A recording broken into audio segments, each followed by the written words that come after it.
Several weeks ago, in a live broadcast, I used the word dictator to describe Captain Ibrahim Traore. Welcome back to the channel again.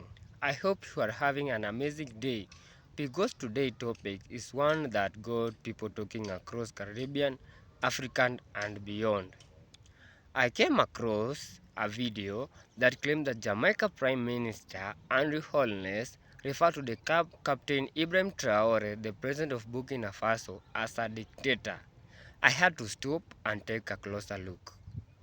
Ladies and gentlemen, in just a moment I'm going to play the full video of you, but before I do, let me say this: whenever a world leader make a strong remark about another country's leader, it's beyond to spark a serious debate. Some people support the comment while others strongly disagree. That's why it's important to watch the full clip, hear the content and think critical before reaching a conclusion. So stay with me until every end, watch the full video and then let me know your thoughts in the comment. Do you agree, disagree or think there is more to the story? Let's dive right into the video.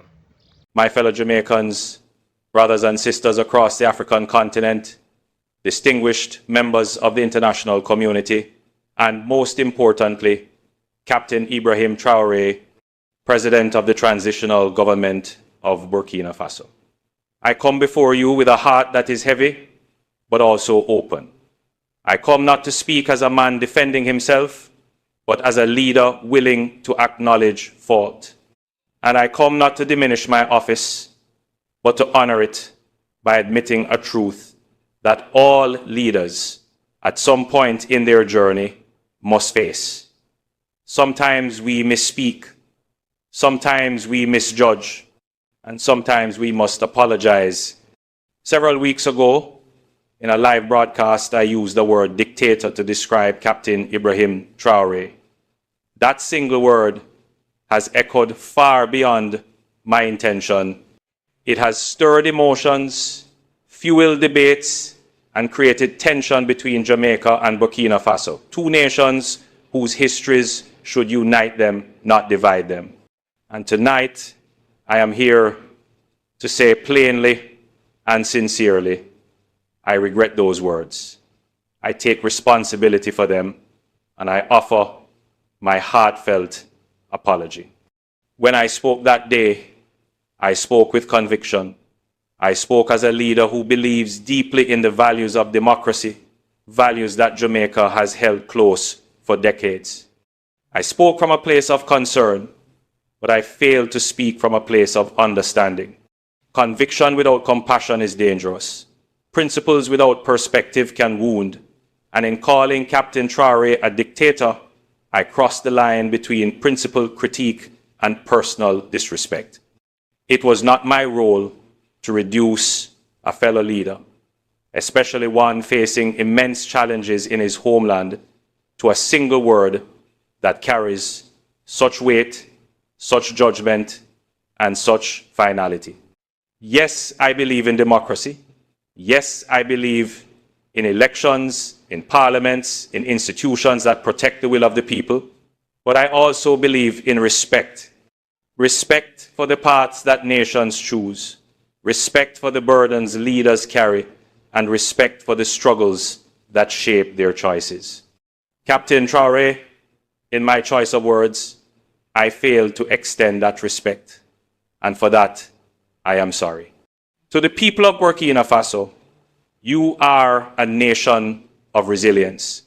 You are a people who have endured colonization, coups, poverty, and the ongoing threat of violent extremism.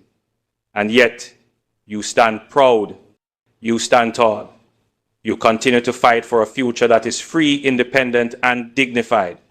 Your leader, Captain Traore, took power in a time of crisis. He is young, yes, but he is bold. He faces a reality most of us cannot imagine, an ongoing war with forces that seek to destabilize and destroy. While the world debates, he acts. While others hesitate, he makes decisions. I may not share his methods, I may not embrace his path, but I must recognize his courage. And I must respect the fact that his people look to him not only as a ruler, but as a symbol of their fight for sovereignty. When I labeled him a dictator, I failed to honor that reality. I spoke too quickly, too harshly, without the humility that every leader owes to another who walks the hard road of governance. My fellow Jamaicans, I also owe you this truth. Leadership is not about never making mistakes. Leadership is about admitting them when they happen and correcting them before they cause further harm. When I called Captain Traoré a dictator, I did so with the belief that I was defending democracy. But in doing so, I risked damaging Jamaica's reputation as a nation of respect, as a nation that values dialogue over division, and as a nation that stands for unity among the peoples of the Global South. We are a small island, but we are a proud one. Our voice on the international stage matters, and when we use that voice carelessly, the world listens not to our wisdom, but to our mistakes. Tonight, I want Jamaicans to know this. Your Prime Minister is not above apology. Your Prime Minister is not above reflection. And your Prime Minister is not too proud to say, I was wrong. To Africa, our ancestral home, our mother continent, I extend this apology with even deeper sincerity. Jamaica is tied to Africa by blood, by history, by spirit. The chains of slavery that bound our ancestors were forged in Africa. The songs of freedom that carried us through struggle were inspired by Africa. And the strength that keeps us alive today flows from the same river that nourishes you. How then could I, as the leader of a nation built on the resilience of Africans, use words that divide rather than unite? How could I, even in defense of democracy, fail to show empathy to a brother leader navigating storms beyond my imagination? I do not take lightly the pain my words may have caused across the continent, and I stand before you to repair, not to wound, to build, not to break. Some will ask, why apologize? Why retract words once spoken? Isn't it weakness? No, it is strength. It is strength to stand firm when you are right, but it is even greater strength to step back when you are wrong. Pride may win applause in the moment, but humility builds trust for generations. I apologize, not because I was forced, not because I was pressured, but because it is right, and because the relationship between Jamaica and Africa is too important to be clouded by careless words. Captain Traoré, allow me to speak to you directly. I may not walk your path, but I respect the road you travel. I may not lead your people, but I respect the burden you carry. I acknowledge your courage in standing against forces that seek to weaken your nation. I acknowledge your determination to assert independence in a world where small nations are often pressured and dismissed. And I acknowledge that while we may disagree, I should never have dismissed your leadership with a single word. I extend my hand to you not as an adversary, but as a brother, not as a critic, but as a fellow leader. I hope you will accept this apology, not as weakness, but as an invitation to dialogue, to partnership, to mutual respect.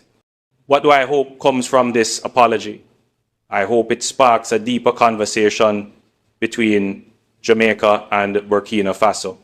I hope it reminds the world that our nations, though small in size, are large in spirit and capable of setting an example of humility and reconciliation. I hope it reminds leaders everywhere that words matter, that we must wield them carefully, not recklessly. That in an age where every statement is amplified across the globe, humility is no longer optional, it is essential. And most of all, I hope it builds a bridge between Kingston and Ouagadougou, a bridge between the Caribbean and Africa, a bridge strong enough to withstand the storms of politics, built not on pride, but on respect. My fellow Jamaicans, citizens of Burkina Faso, members of the global community, tonight I stand before you not as a man without fault, but as a man willing to admit fault. To Captain Ibrahim Traore, I say again, I am sorry. To the people of Burkina Faso, I am sorry. To the people of Jamaica, I am sorry. To Africa, to the Caribbean, to the world, I am sorry. May we move forward not with resentment, but with reconciliation. Not with division, but with dialogue. Not with arrogance, but with humility. Because in the end, leadership is not about always being right. It is about always striving to do what is right. Thank you. May God bless Jamaica. May God bless Burkina Faso. And may God bless all nations striving for peace, dignity, and unity. One of the biggest reasons many people admire Captain Ibrahim Traore is because of the decision he has made regarding Burkina Faso sovereignty. His supporters argue that he has pushed for a greater self-reliance and questioned the pressure of foreign military forces, saying Burkina Faso should be able to protect itself with its own armed forces. Supporters also believe the country's natural resources should primarily benefit its own people. Whether you agree or disagree, this decision has sparked a debate not only across Africa but around the world. Now, when people compare Captain Ibrahim Traore leadership with a leader in other countries including Jamaica, opinions become even more divided. Some believe Jamaica should strengthen its partnership with countries like the United States, while others believe the country should pursue more independent path. Those are political questions that reasonable people can disagree on. One thing that cannot be ignored is that people everywhere want a leader who put their citizens first. Whenever you live in Africa, the Caribbean, Europe, Asian, or American, the same expectations are often the same. People want jobs, security, economy, growth, better healthcare, quality education, and leaders who are accountable for the promise they made. This is why decisions like this become so emotional. People are not just debating politics, they are debating the future of their country. They ask what kind of leadership create a lasting change and what decision will leave a better future for the next generation. And at the end of the day, leadership is judged by the result. Citizens naturally ask whether their leader are protecting national interests, improving people's lives, and creating opportunity for future generations. Every government will have support, and healthcare debate a part of any democracy. That's why today's discussion has attracted so much attention. We are going to look at the statement being discussed, examine the consider different perspective before reaching any conclusion. I encourage you to watch the entire video before making up your mind because it matters a lot. Remember, this video is for commentary, education, and discussion.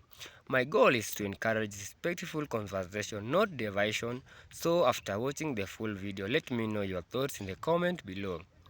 Do you agree with the argument being made, or do you see things differently, or do you think there are important facts that should be also considered?